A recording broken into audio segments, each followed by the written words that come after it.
नामाची लाग संत कृपेचे हे दीप करी साधका निष्पाप तेची देव भक्त भेदा भेद नाही जात विकू द्या याला संत कृपेचे हे दीप करी साधका निष्पाप तुका प्रेमी नाचे गाय तुका प्रेमी नाचे गाय गानियात विरोनी जाय संत कृपेचे हे दीप करी साधका निष्पाप समचरण सरोज सांद्र नीला जगननीत पाणी मंडनं मंडना तरुण तुलसी माला कंदरं कंजनेत्र सदय धवलासं श्री विठ्ठलं चिंतयामि पांडुरंग करू प्रथम नमन पांडुरंग करू प्रथम नमन पांडुरंग करू प्रथम नमन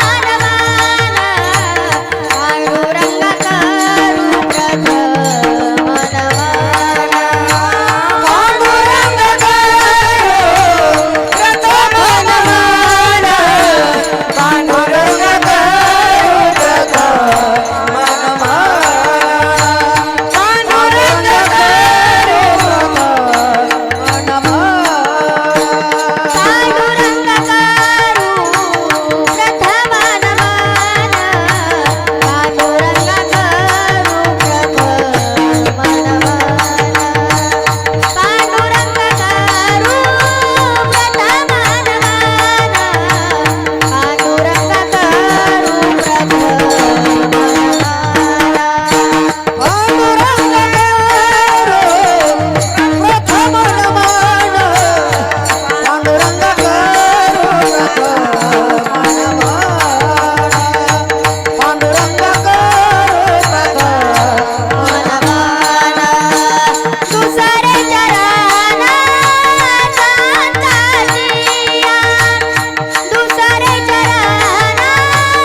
प्रथम त्यांच्या कृपादाने कथेचा विस्तारू बाबाजी सद्गुरुदास तुका काय माझी वाणी मानेल संतासी रंगवू चित्तासी आपुलिया माझी वाणी तुझे वर्णी गुण नाम ऐसे देई प्रेम काही गळा सेवे लागी सेवक झालो तुमच्या लागलो निज चरणा आहो स्वामी तुकया देवाया वरी न करावा भेद जयांचे केले स्मरण होय सकळ विद्येचे अधिकरण ते बंधु श्री चरण श्री गुरूंचे ते नमस्कारो आता अलंकापुरी पुण्यभूमी पवित्र ते नांदतो ज्ञान राजा सुपात्र तया टविता महापुण्य राशी नमस्कार माझा श्री सद्गुरु ज्ञानी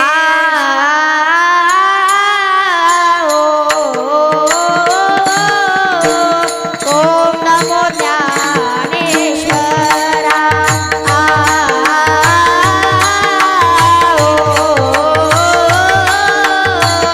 ओम नमो ज्ञानेश्वरा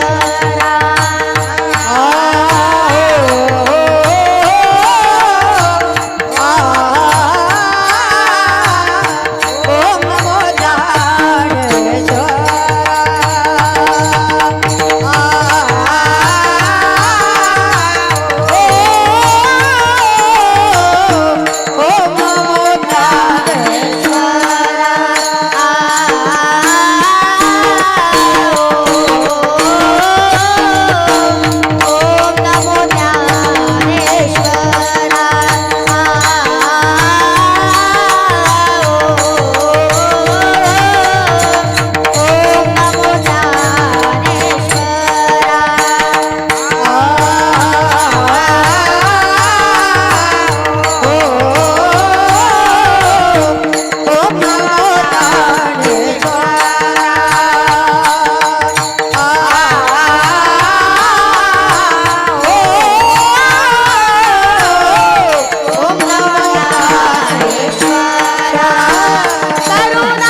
ईश्वरी वैराग्याचे भाग्य संत संगे हाची लाग संत कृपेचे हे दीप करी साधका निष्पाप विठ्ठल विठ्ठल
संत कृपेचे हे दीप करी साधका निष्पाप प्रसूत प्राप्त प्रसंगी प्राप्त वेळी प्राप्त स्थळी अखिल कोट ब्रह्मांड नायक रुक्मिणी प्राण संजीवन मॉनिटर वाढवा इथं मॉनिटर बसले मुलं बाजूला सारखं थोडं मॉनिटर वाढवा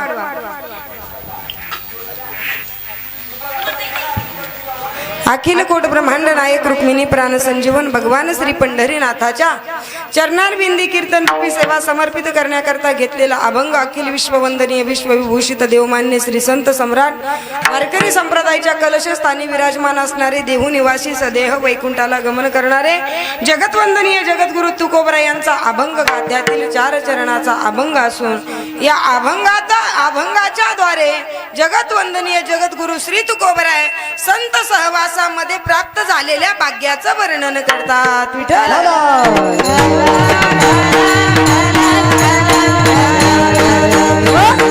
संतांच्या कृपेमध्ये महाराज म्हणतात माझ्या जीवनामध्ये मला संतांची कृपा घडली संतांची सेवा घडली आणि संतांचा सहवास सेवा घडल्यामुळे माझ्या जीवनावरती संतांची कृपा झाली आणि संतांची कृपा माझ्यावरती झाल्यामुळे माझ्या जीवनामध्ये मला 3 प्रकारचं भाग्य प्राप्त झालं पहिलं भाग्य त्याचं नाव वैराग्य दुसरं भाग्य त्याचं नाव ज्ञान आहे आणि तिसरं भाग्य त्याचं नाव प्रेम आहे पहिलं म्हणजे वैराग्याचे भाग्य संत संगे हाची लाग तोची देवा भक्त देवातला माझ्यातला भेद गेला म्हणजे मला मूळ स्वरूपाचं ज्ञान झालं आमच्या दोघातला भेद गेला म्हणजे मला ज्ञानाचं भाग्य मिळालं ज्ञानाचं भाग्य मिळाल्यामुळे आमच्या दोघातला भेद गेल्यामुळे मी प्रेमाने गाऊ लागलो नाचू लागलो डोलू लागलो तुका प्रेमी नाचे गाय आणि गाणी आता विरोनी जाय हे सगळं कशानं मिळालं तर महाराज म्हणतात संत कृपेचे हे दीप आणि करी साधका निष्पाप असा अभंगाचा शब्दशः भावार्थ आहे झालं आपलं कीर्तन विठ्ठल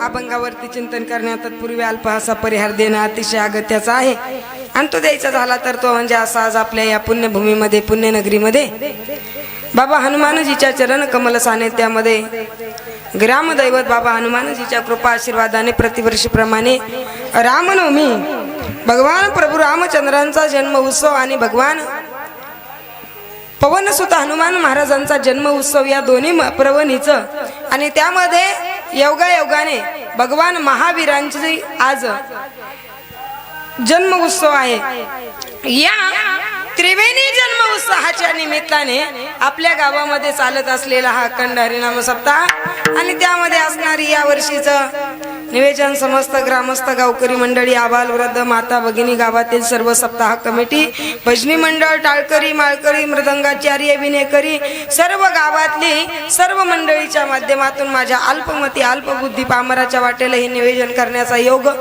या ठिकाणी प्राप्त झाला। त्या निवेदनामध्ये सर्वच व्यवस्थित पद्धतीने अनेक दिवस माप काय बरोबरच घेतलं होतं मी हा मापात उणीवच सोडली नाही। रात्री नाही वय झालं सकाळी वा मापात काही माप काही गुलसक सुद्धा ढळून दिलं नाही। इकडली तिकडं का तिकडली इकडं सुंदर असं निवेदन मंडप डेकोरेशन सर्वच आणि गावातील सर्वच महिला मंडळी पुरुष मंडळी सर्व सप्ताह कमिटी अतिशय प्रसन्न मनाची आणि प्रसन्न वातावरणामध्ये आपले 5 दिवस लोटले गेले। रात्री निसर्ग येतो, कधी कसा होईल कधी काय होईल सांगता येत नाही। बऱ्याच गावातले कीर्तन बंद पडले पण तरी पण तुम्ही म्हणले नियम बंद नाही पाडायचा। मला दर्शन घ्यावं वाटायला लागलं कोण कोण आहे त्यांचे सगळ्यांचे नियम बंद नाही पाडायचा म्हणले म्हणून नियम नाही बंद पाडायचा म्हणून कीर्तन रात्री बी झालं। आता हे नियमाच्या आधीच झालं ना, हे सकाळचं हे नियमात विक्षेप झालं ना। आपली बोली काय आहे संध्याकाळच्या कीर्तनाची माणसाने प्रपंचात जरी तऱ्हा केली तर प्रपंच टिकत नाही। अहो 4 भिंतीच्या आतला प्रपंच जर तऱ्हाने टिकत नसल तर सामुदायिक गावाचा परमार्थ कुठं तऱ्हाने टिकत असतो का?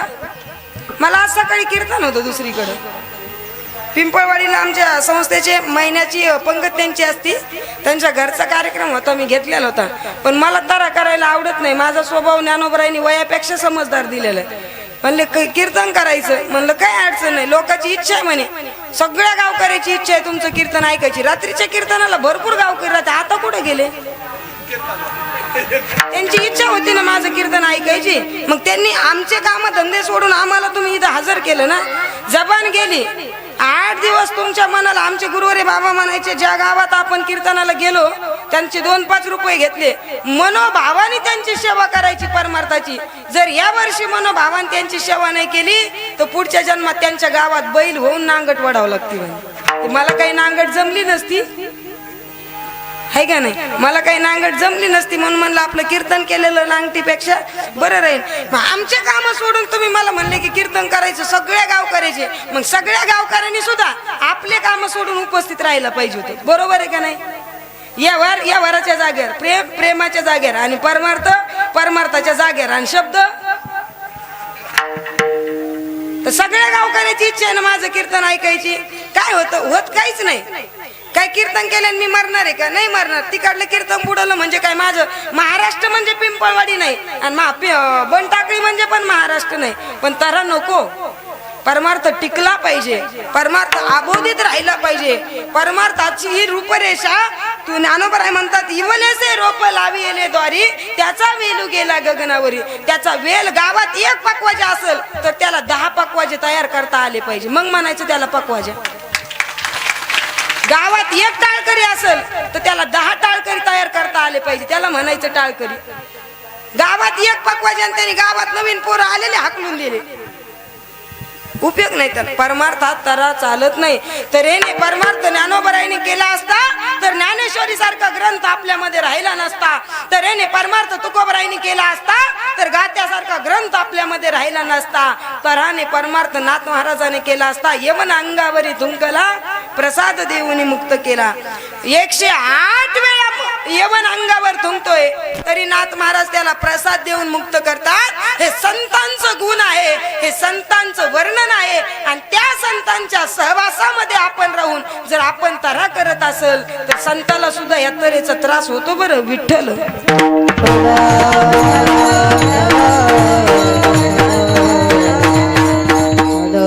तऱ्हा करत जाऊ नका, तऱ्हेने काही होत नाही। घरात बायकोने तऱ्हा केली तर दिवस खराब होतो, नवऱ्यानं तऱ्हा केली तर आयुष्य खराब होतं। एका परिवारात जर तऱ्हाने टिकत नाही तर हा गावगाडा आहे।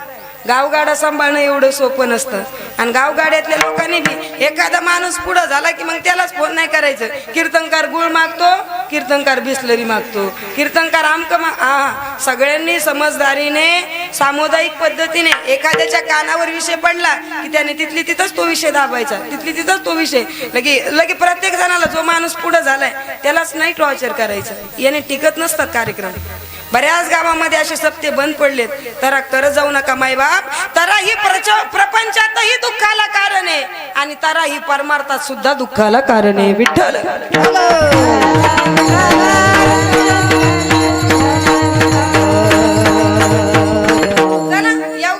त्यांची इच्छा होती माझं कीर्तन. मी म्हणलं मी पुढच्या वर्षी मरणार नाही काका, काही टेन्शन घेऊ नका, मी करील ना म्हणलं कीर्तन. ते म्हणले नाही गावकऱ्याची इच्छा आहे. चला म्हणलं. रात्री म्हणले गावकऱ्याची इच्छा आहे, नियमात प्रतिबंध करायचा नाही. आता गावकर तुम्ही इथून पुढे असं लावून धरायचं सप्ताह कमिटीने, दर एकादशीला नियमात बंदच नाही पडायचं. 12 वाजूस तर 4 वाजता भजन करायचं आणि 4 वाजता काकडा करूनच भजनी वाट लावायची. नियम आहे ना, आहे का नाही? नियमात बदल नाही झाला पाहिजे. निसर्ग आहे तो. आज निसर्ग आहे, उद्या निसर्ग नाही. निसर्गाचं वातावरण आहे. आता माझी आंतरवालीला कथा चालू आहे. रात्री तिथं सगळा मंडप फाटला, सगळं सिस्टम भिजलं, सगळं चालू कीर्तन विना घेतलेला बंद केलं त्या लोकांना. नाविलाजन त्याला. निसर्गाच्या पुढे कोणाचं चाललं नाही, चालणारही नाही. मला काही गरज नाही या गोष्टीची, पण मला फक्त एवढं कीर्तन केल्याने माझं काहीच बंद पडणं, काहीच मला फरक पडणार नाही. फक्त मला तुम्हाला एवढं सांगायचंय की मी 8 दिवस तुमच्यात राहून सुद्धा तुमच्या तरेवर जर माझा काहीच परिणाम होत नसेल, आम्ही एवढे 40-50 जण राहून, तर आमच्या परमार्थामध्ये लाज नाही. विठ्ठल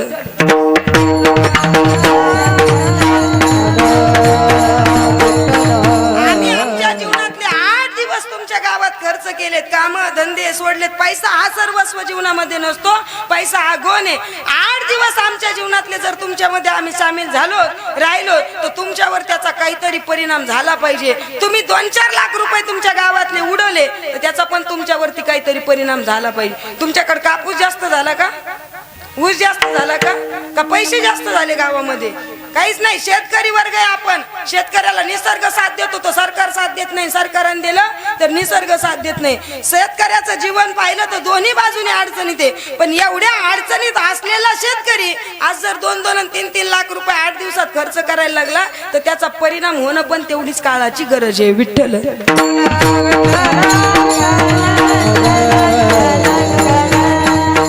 मला जरा स्पष्ट बोलायची सवय, ती मेवणी बायकून मेंधा संसार आपण काही करत नाही.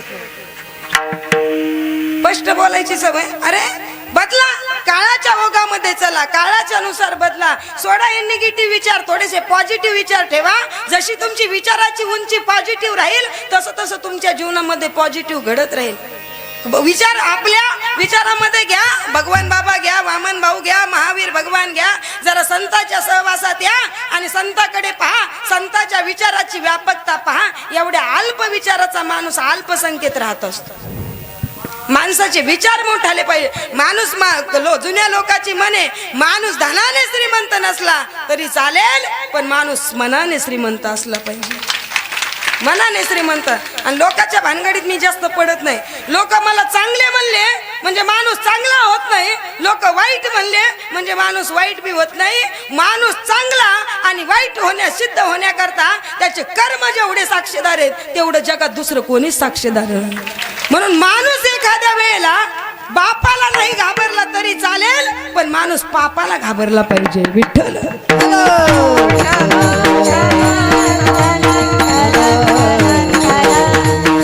नामदेव शास्त्रींचं ते वाक्य नेहमी मी ऐकत असते.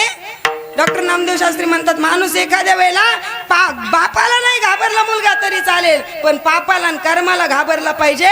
चलतीच्या काळात त्याने वाईट कर्म केले तर बुडतीच्या काळात कर्म व्याजा सगट वसूल करीत असतं. विठ्ठल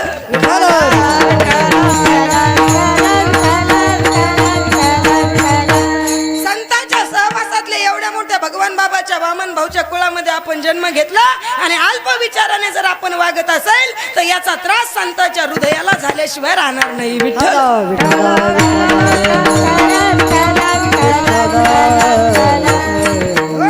चला, अभंग तुकोबरायचा आहे. या अभंगातून तुकोबराय संतांच्या सहवासात प्राप्त झालेल्या भाग्याचं वर्णन करतात.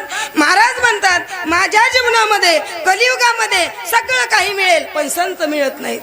एखाद्या वेळेला ज्याला भेटतात त्याला कळत नाहीत, आणि ज्याला कळतात त्याला भेटत नाहीत. पण महाराज म्हणतात, कलियुगामध्ये सगळं भेटेल, पण संत भेटत नाहीत. कारण कलियुगामध्ये संताची भेट अवघड आहे. बहु अवघड आहे संत भेटी, बहु अवघड आहे संत भेटी.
क्या बात आहे. ताईसाठी एकदा जोरदार टाळ्या वाजवा.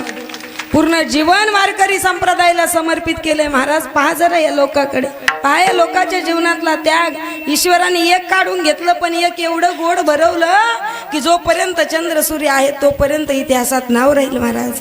पण काय असतं या मीडियाचा बाजार असा झाला, येईन एखाद्याला मोठं केलं तर मोठंच केलं आणि एखाद्याला लहान ठेवलं तर लहान केलं. काय फरक पडल हो मीडियाने टाकले 5-50 अभंग वगैरे, काय फरक राहील ना कीर्ती जगामध्ये.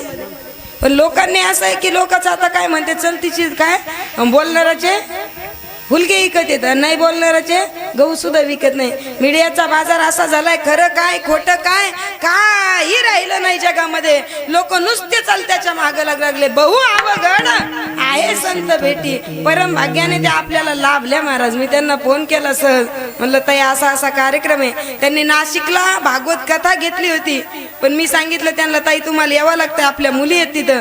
तर नाशिकला भागवत कथा त्यांनी कॅन्सल केली आणि आपल्या तुम्ही भाग्यवान मंडळी की तुमच्या गावाला त्या लाभल्या महाराज. नाही तर असे किती गाव आहेत त्यांची वाट पाहतात. पण तरी सुद्धा ईश्वर मी नाथ महाराजांना ज्ञानोबरायला ताईंसाठी एक प्रार्थना करेल. अकल्पाविष्य भावे तया कुळा माझी या सकळा हरीच्या रासा. ज्ञानोबरायांनी त्यांना दीर्घ आयुष्य प्राप्त करो आणि शेवटच्या श्वासापर्यंत त्यांच्या प्रकृतीला कसल्याही प्रकारची बाधा न होता शाबूतपणाने ज्ञानोबरायांनी त्यांना असं सांभाळावं. विठ्ठल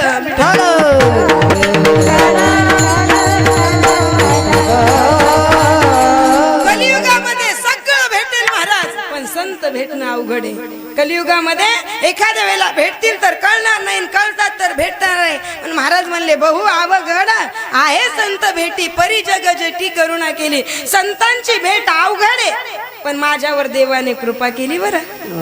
परी जग जेटी करुणा केली, माझ्यावर देवाने करुणा म्हणजे कृपा केली आणि मला संताची भेट झाली. आता प्रश्न माझा इथे पडेल असा महाराजांना की देवाची कृपा झाली म्हणून तुम्हाला संताची भेट झाली, पण देवाच्या कृपेकरता तुम्ही काय केलं? देव भेटला, कळतंय ना? मराठी कळते ना सुनीता ताई? देव भेटला म्हणजे संत भेटले.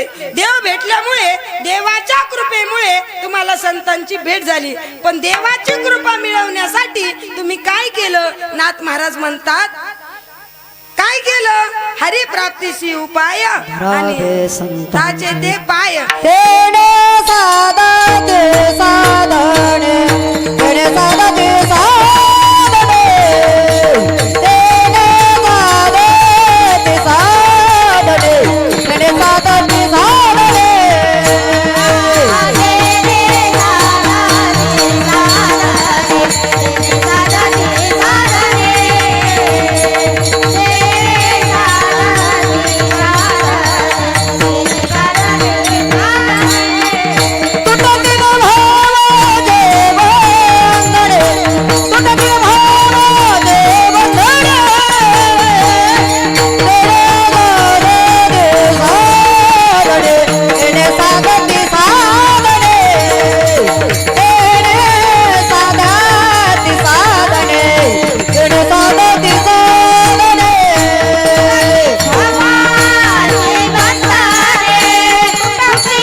देवाची करुणा होण्याकरता तुम्ही माध्यम काय वापरलं? महाराज म्हणले हरी प्राप्तीशी उपाय आणि धरावे संताचे ते पाय.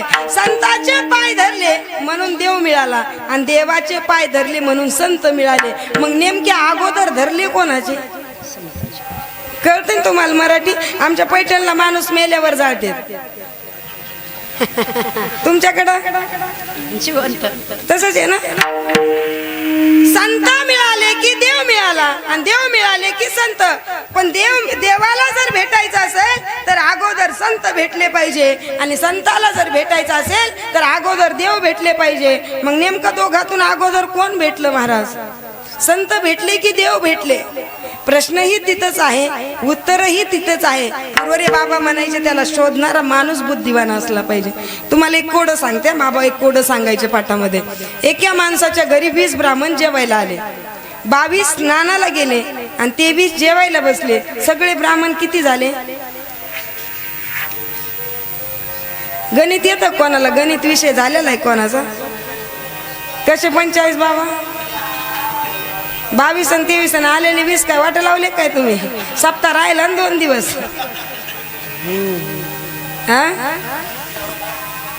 बर जे सांगन त्याला आपलं कीर्तनच पाकिटाचं जाऊ द्या, सांगा. हरी हरी. एका माणसाच्या घरी 20 ब्राह्मण जेवायला आले, 22 स्नानाला गेले, 23 जेवायला बसले. सगळे ब्राह्मण किती झाले? किती? कसे? 20 झाले. कसे? 65? 66? तुमची जिल्हा परिषद बघून द्या बरं मला एकदा. कुठे शाळेत जाता तुम्ही? शाळेत जाता ना?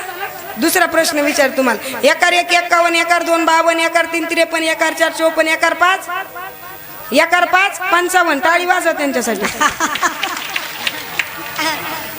1 5 किती रे? 1 5 1 5 पहिल्याने किती म्हणले? यांच्या माय बाप आले की इथं? 20 ब्राह्मण आहेत, 20 जेवायला आले, 22 स्नानाला गेले. म्हणजे 22 म्हणजे विहिरीला 22 म्हणतात. 22 वरती तेच 20 स्नानाला गेले आणि जे 20 स्नानाला गेले तेच 20 जेवायला आले. म्हणजे सगळे किती झाले? 20च झाले. म्हणजे प्रश्नही तिथंच आहे, उत्तरही तिथंच आहे, पण शोधण्याकरता माणूस बुद्धिवान लागतो. संत भेटले की देव भेटतात आणि देव भेटले की संत भेटतात. मग हे कोड सुटायचं कसं? महाराज म्हणले देवते संत, देवते संत, देवते संत, देवते संत, निमित्त त्या प्रतिमा, निमित्त त्या प्रतिमा,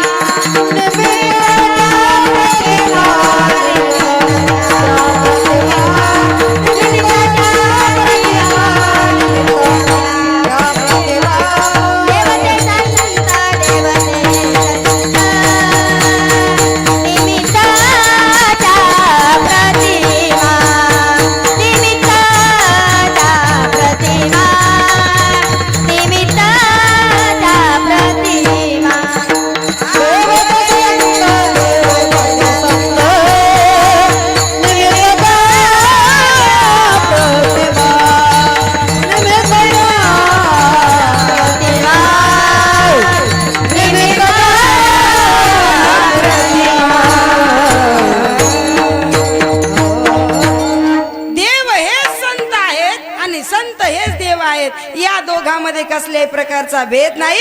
महाराज म्हणले असे जे देव नावाचे संत आहेत, मग देव संत आहेत, संत देव आहेत. देवानेही अवतार घेतला, मग संतांनी नेमका अवतार कशामध्ये घेतला? का घेतला? देवाच्या अवतारात जे कार्य जमलं नाही देवाला, ते कार्य संतांच्या अवतारात करण्यासाठी देवाने संताचा अवतार घेतला. कोणतं कार्य? देव जन्माला आला, प्रभू रामचंद्र जन्माला आले, त्यांनी काय 2 कामं केले म्हणे. एक सज्जनाचं रक्षण केलं, दुर्जनाचा संहार केला. महावीर भगवान जन्माला आले, त्यांनी पण 2 कामं केले. एक सज्जनाचं रक्षण केलं, दुर्जनाचा संहार केला. कृष्ण कन्हैया जन्माला आले, 2 कामं केले, सज्जनाचं रक्षण आणि दुर्जनाचा संहार. मग सज्जन आणि दुर्जन या दोन्हीच्या यादीमध्ये, दोघाच्या यादीमध्ये एक तिसरा वर्ग आहे. तो सज्जनही नाही आणि तो दुर्जनही नाही. त्याची यादी म्हणजे तुम्ही, आम्ही. असं पूर्णपणे तुम्ही सांगा मी 100% पापी, असा वर हात करा. कोणी कोणी 100% पापी, वरी हात करा. कोणीच नाही. 100% पुण्यवान आहे, वरती हात करा. हा मधला जो वर्ग आहे, हा सज्जनही नाही आणि हा दुर्जनही नाही. हा 100% पुण्यवानही नाही आणि हा 100% पापी नाही. मग देव याला मारूही शकत नाही आणि याला तारूही शकत नाही. याच्या करता देवाने संत नावाचा अवतार घेतला आणि संत नावाच्या अवतारामधून येऊन या मधल्या वर्गाचा उद्धार केला. आम्ही वैकुंठवासी आलो याची कारणासी, बोलिले जे ऋषी साच भावे वर्तावया. ह्या मधला जो वर्ग आहे, जो सज्जन नाही दुर्जन नाही, म्हणून यांनी देवाने तो संताचा अवतार घेतला आणि यांच्या उद्धारा करता जगाच्या कल्याणा संताच्या युभूती देह कष्टविती परोपकारी. जगाच्या कल्याणा करता संत नावाचा अवतार घेतला आणि तुकोबराय म्हणतात मला अशा संताची भेट झाली आणि तुकोबराय अतिशय आनंदात बसले. गावातला एक माणूस आला, गावातला देहूतला एक माणूस आला आणि तुकोबरायला हसताना पाहिलं. लोकाला माणूस हसलेला बी जमत नाही, लोकाला माणूस रडलेला बी जमत नाही. म्हणून माणसानं लोकाच्या भानगडीतच पडू नये. लोकाच्या भानगडीत जेवढे आज जगामध्ये समाजामध्ये 70% लोक दुःखी आहेत, 70% लोक स्वातंत्र्य जीवन जगत नाहीत. स्वातंत्र्य भारतात आले, स्वातंत्र्य सह्याद्री पर्वतात आले, तरी पण लोकाला स्वातंत्र्य जगता येत नाही. का तर त्या लोकाच्या मनामध्ये एकच भावना, लोक काय म्हणतील, लोक काय म्हणतील. आवडत्या व्यक्तीसोबत बोलणं सुद्धा लोक विचार करतात, लोक काय म्हणतील. म्हणजे 70% समाज आज समाजामध्ये दुःखी आहे, तर फक्त एकाच कारणामुळे लोक काय म्हणतील. लोक कोणाला चांगलं म्हणत नाही आणि लोक कोणाला वाईट बी म्हणत नाही.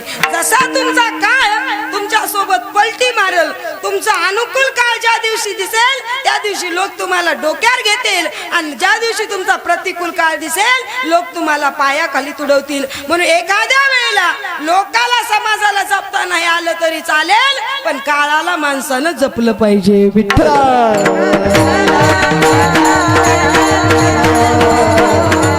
काळाला जपलं पाहिजे. आपला काळ आपण शाबूत ठेवायचं, आपल्या मस्तीत आपण जीवन जगायचं. लोकाच्या काय नादी लागता. महाराज यांनी मोठ्या मोठ्याला नाही सोडलं, भगवान बाबा सारख्याला नाही सोडलं, वामन भाऊ सारख्याला नाही सोडलं. काय वेळ आणली महाराज भगवान बाबावरती, स्वतःचा अंग कापून घ्यायची वेळ आणली. एवढंच नाही, तुकोबरायला गाढवावर बसून धुंड काढली, ज्ञानोबरायला संन्याशाची पोरं म्हणून चिरवली. वामन भाऊला त्रास तेवढाच ना, भगवान बाबाला त्रास तेवढाच. या लोकाच्या नादी लागून लोकांनी मोठ्या मोठ्याला वाट लावलं. तुम्ही आम्ही कोण्या झाडाचा पालाय. म्हणून जास्त लोकांत माणसाच्या जीवनामध्ये नसला पाहिजे.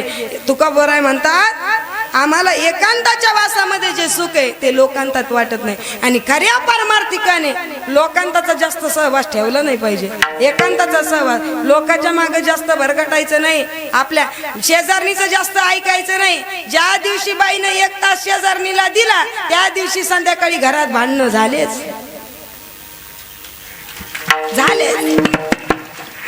लोकांनी चांगल्या चांगल्याचं वाटलं केलं, आपण लोकांच्या भानगडीत पडायचं नाही. तुकोबरायला हसताना पाहिलं. तुम्हाला स्वतःच उदाहरण सांगू का तुमच्यातलं.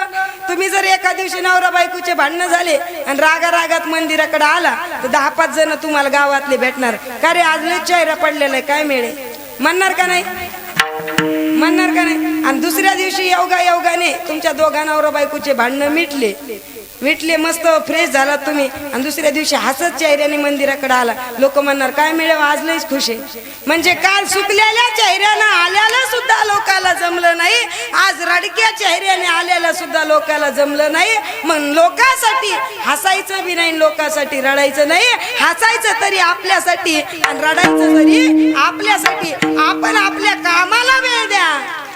पृथ्वीवरती कितीही वनवा पेटला तर आकाशातली चांदणी कधी काळी होत नाही. चांगले काम करणारा माणूस असू द्या, त्याला लोकांनी कितीही नाव ठेवू द्या, शेवटच्या काळात का होईना पण त्याचं चांगुल्य पण सिद्ध झाल्याशिवाय राहत नाही. विठ्ठल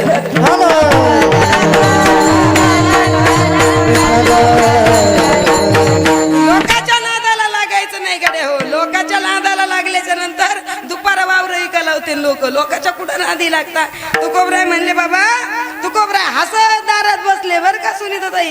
हसलं पाहिजे. माणसाने एवढं फ्रेश राहायचं, एवढं मोकळं राहायचं, एवढं हसायचं की समोरच्या दुश्मनाला सुद्धा प्रश्न पडला पाहिजे याच्या जीवनात आनंदच काय आहे म्हणून. विठ्ठल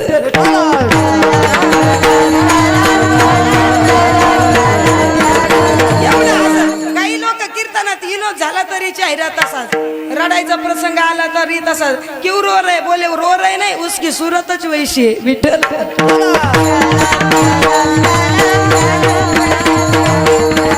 आपण आपल्या मस्तीत आणि आपल्या आनंदात परमार्थ करायचा गड्या हो. आपल्या आनंदात 4 दिवसाचं जीवन आहे. आज आई उद्या नाही. संध्याकाळच्या कीर्तनाला कोण कोण राहणार आहे वरी हात करा बरं. तुम्ही सगळे जिवंत राहणारे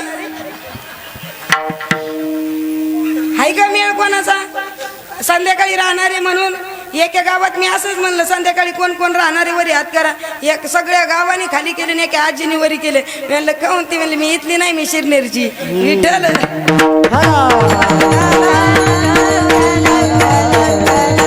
क्षणाचा भरोसा नाही, माणसाने आनंदात राहायचं. क्या भरोसा है इस जिंदगी का, क्या भरोसा है इस जिंदगी का, भरोसा है इस जिंदगी का, क्या भरोसा है इस जिंदगी का.